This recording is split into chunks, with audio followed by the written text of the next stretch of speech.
Hello friends, welcome back to my channel home science career point में आप सभी का स्वागत है। इस वीडियो में हम आप लोग को ले लाए हैं जीआईसी प्रवक्ता एग्ज़ाम 2021, जिससे मोस्ट इम्पॉर्टेंट क्वेश्चन है और वो होम साइंस से संबंधित है और बहुत ही इम्पोर्टेंट, जो बार बार परीक्षा में पूछे जाते हैं। उसी को कुछ प्रश्नों को हमने छांटे हुए प्रश्नों को रखा है, जिससे आप लोगों को परीक्षा में कोई परेशानी ना हो। और ये प्रश्न जैसे नेट, जेआरएफ और पीजीटी, टीजीटी और जीआईसी सभी में ये बार बार पूछा जाता है कि इसीलिए हमने सबको एक तरफ से देख करके, और कई सालों से ये लगातार ये प्रश्न आ रहे हैं जो आप लोगों के लिए हमने चुना है। आइए देखते हैं वो प्रश्न कौन कौन से हैं, तो ध्यान से इसको समझने की कोशिश करिएगा। फर्स्ट है, पोषक तत्वों का अधिकांश अवशोषण कहाँ होता है? पोषक तत्वों का अधिकांश अवशोषण कहाँ होता है? तो पोषक तत्वों का अधिकांश अवशोषण होता है छोटी आंत में। छोटी आंत में जो मुख व आमाशय के बाद भोजन गृहिणी में जाता है। भोजन कायन के रूप में जब आमाशय से गृहिणी में पहुँचता है, गृहिणी में पचा हुआ पदार्थ छोटी आंत में जाता है, जिससे इसका अवशोषण जो है छोटी आंत में होता है। तो नेक्स्ट, किसी उत्पाद पर एमआरपी से क्या अभिप्राय है? किसी उत्पाद पर एमआरपी से क्या अभिप्राय है? एमआरपी का फुल फॉर्म होता है मैक्सिमम रिटेल प्राइस। क्या होता है? Maximum retail price. Next, role क्या है? रॉल क्या है? रॉल एक वर्णक है। रॉल एक वर्णक है। इसे रॉल को रेजिन भी कहा जाता है। गोंद जैसा हाइड्रोजन द्रव्य होता है रॉल, जो वृक्षों की छाल व लकड़ी से निकलता है। वृक्षों की छाल व लकड़ी से रॉल प्राप्त होता है। इसे रेजिन भी कहते हैं। नेक्स्ट, बच्चों में पीईएम का क्या कारण है? बच्चों में पीईएम का कारण है तनाव। मुख्य कारण क्या है? तनाव। नेक्स्ट, भारत में पोषण तत्वों की कमी से सर्वाधिक रूप में पाई जाने वाली बीमारी कौन सी है? तो सर्वाधिक पाई जाने वाली बीमारी कौन सी है? ऊर्जा प्रोटीन कुपोषण। ऊर्जा प्रोटीन कुपोषण भारत में पोषक तत्वों की कमी से सर्वाधिक रूप में पाई जाने वाली बीमारी है। ये सर्वाधिक रूप में पाई जाने वाली बीमारी है कुपोषण। ठीक है, शरीर के लिए संतुलित आहार ना मिलने के कारण ऐसा होता है। नेक्स्ट,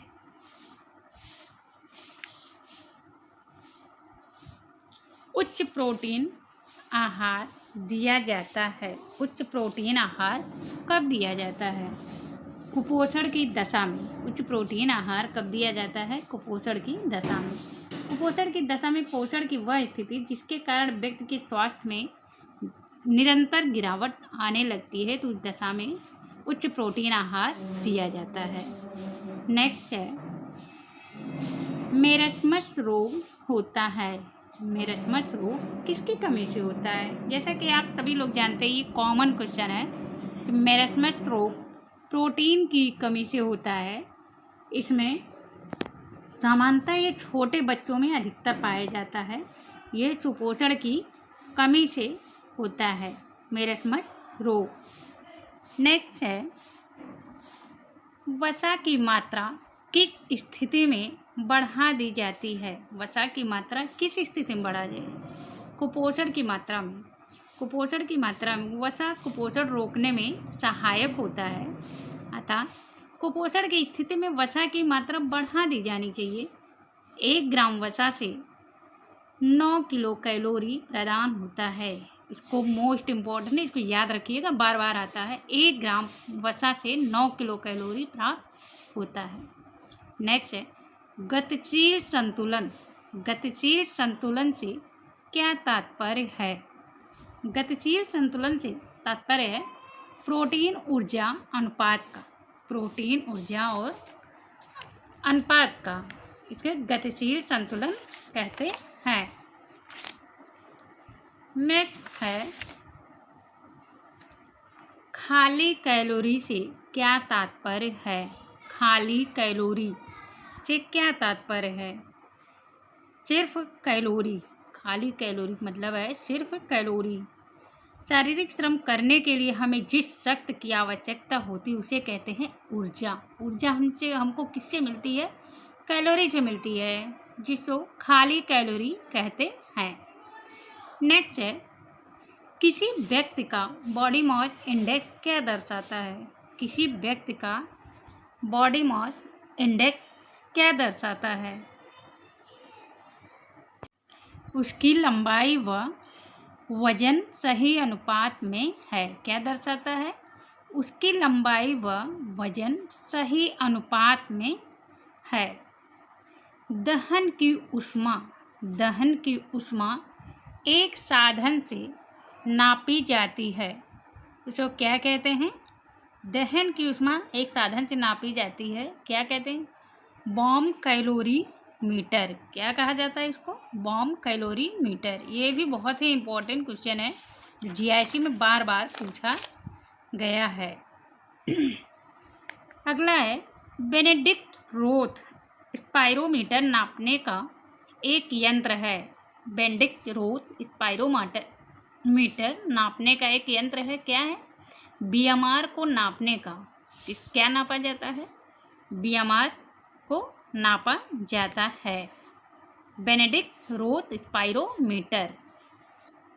नेक्स्ट है कैलोरी इकाई है।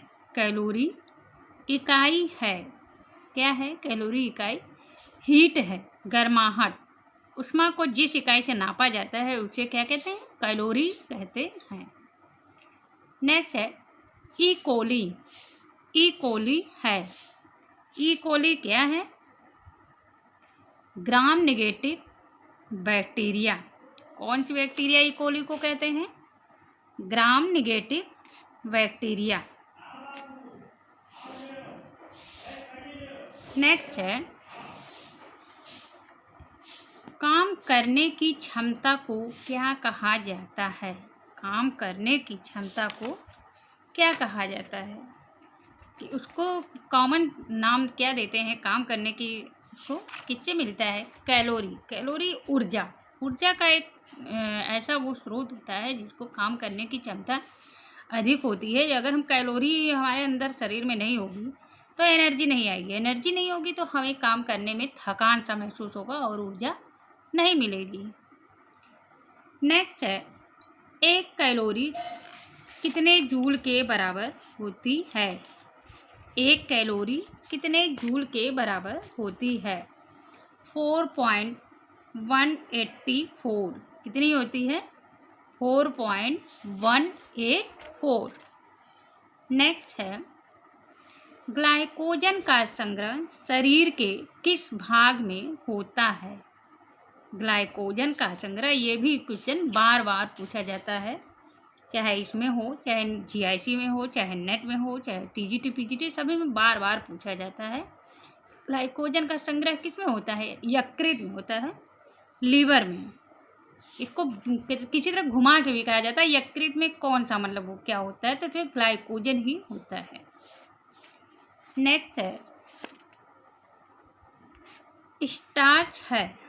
स्टार्च है, स्टार्च क्या है, एक पॉलीसैकेराइड। पॉलीसैकेराइड इसमें 3 या 3 से अधिक मोनोसैकेराइड की इकाइयाँ होती हैं। पॉलीसैकेराइड में क्या होती है, 3 या 3 से अधिक मोनोसैकेराइड की इकाइयाँ होती हैं।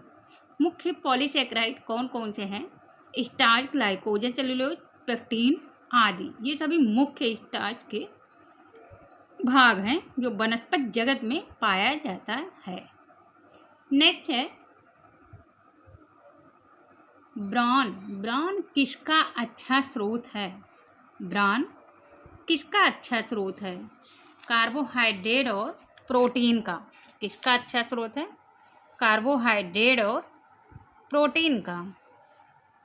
कार्बोहाइड्रेट और ब्राउन किस में पाया जाता है, पहले ये आप लोग जानिए। ये गेहूं के छिलके में पाया जाता है, गेहूं के सामान्य रूप से छिलके में पाया जाता है। तो कुछ अन्य पदार्थों के छिलके में, इन छिलकों में कार्बोहाइड्रेट की मात्रा अधिक होती है, जिससे हम प्रोटीन की न्यूनतम मात्रा मिलती है, लेकिन फिर भी दोनों को एक साथ देख सकते हैं। नेक्स्ट है, प्रोटीन विश्लेषण की सबसे अधिक उपयोग होने वाली विधि है। प्रोटीन विश्लेषण की सबसे अधिक उपयोग होने वाली विधि है, क्या है? जेल्डॉल विधि। कौन सी विधि है? जेल्डॉल विधि। ये भी मोस्ट इम्पॉर्टेंट क्वेश्चन है। नेक्स्ट है, प्रोटीन में कितने प्रतिशत नाइट्रोजन होता है? प्रोटीन में कितने, ये भी very very most important question है, जो बार बार अभी टीजीटी का एग्जाम हुआ था उसमें भी ये आया था। कितने परसेंट नाइट्रोजन होता है? 16%। कितने? 16%।